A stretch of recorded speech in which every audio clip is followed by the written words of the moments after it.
حضرت انس رضی اللہ تعالیٰ عنہ فرماتے ہیں کہ ایک دن ہم رسول اللہ صلی اللہ علیہ وسلم کے ساتھ تشریف فرما تھے کہ آپ پر غنودگی سی طاری ہوئی۔ پھر تھوڑی دیر کے بعد آپ نے مسکراتے ہوئے اپنا سر مبارک اٹھایا۔ ہم نے عرض کیا کہ یا رسول اللہ صلی اللہ علیہ وسلم آپ کیوں مسکرائے؟ آپ نے فرمایا کہ ابھی مجھ پر سورۃ الکوثر نازل ہوئی ہے۔ پھر آپ صلی اللہ علیہ وسلم نے اس کی تلاوت فرمائی، بسم اللہ الرحمن الرحیم، انا اعطیناک الکوثر فصل لربک وانحر ان شانئک هو الابتر۔ شروع اللہ کے نام سے جو بڑا مہربان اور نہایت رحم کرنے والا ہے۔ انا اعطیناک الکوثر، بے شک ہم نے آپ کو بہت کچھ عطا کیا۔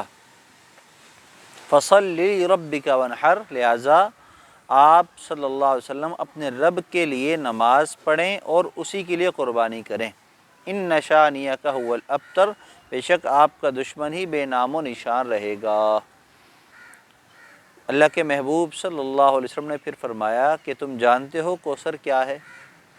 صحابہ نے عرض کیا کہ یا رسول اللہ صلی اللہ علیہ وسلم، اللہ اور اس کا رسول صلی اللہ علیہ وسلم بہتر جانتے ہیں۔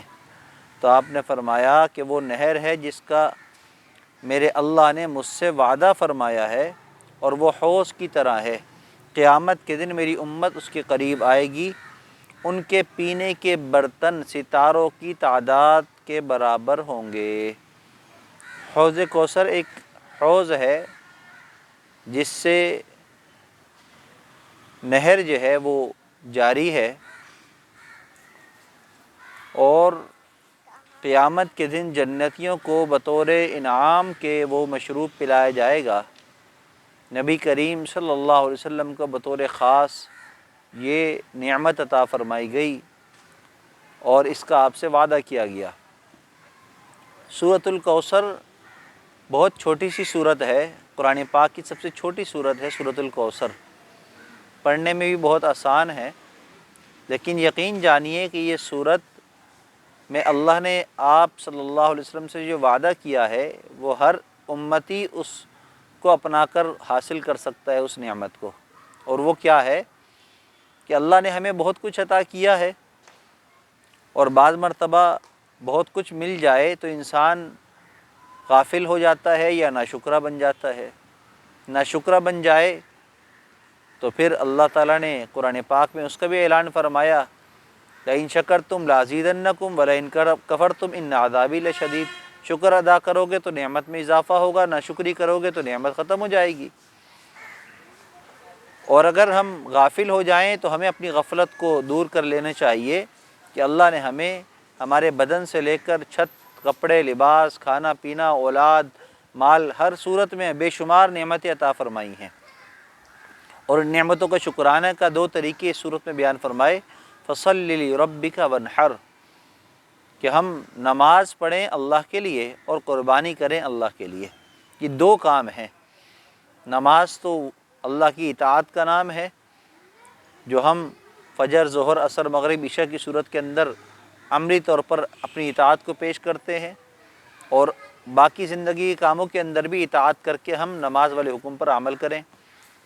اور دوسرا حکم قربانی کا ہے کہ ہم نے اپنی خواہشات کی قربانی دینی ہے، اپنے نفس کی جو ہے وہ جذبات کی قربانی دینی ہے۔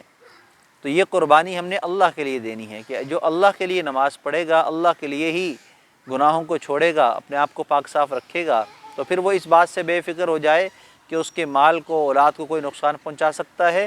ان شانئک هو الابتر، جو بھی دشمن ہوگا وہی بے نام و نشان ہوگا۔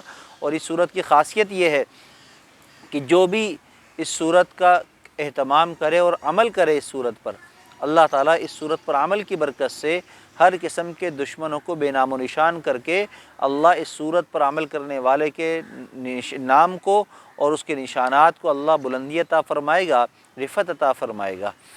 اور اس صورت کی اگر ہم تلاوت کا اہتمام کر لیں، طاق عدد میں ہم اس کو پڑھ لیا کریں، اپنی سنت نوافل کی نمازوں کے اندر اس صورت کو اگر ہم پڑھ لیا کریں، اور اس نیت کے ساتھ پڑھ لیں کہ تاکہ ہم بھی اس صورت پر عمل کرنے والے بن جائیں، تو انشاءاللہ اس کی برکت سے اللہ ہمیں دشمن کے شر سے بچائے گا بھی، اور دشمن کے شر سے اللہ ہمیں محفوظ فرما کر دشمن کو بے نام و نشان بنا دے گا۔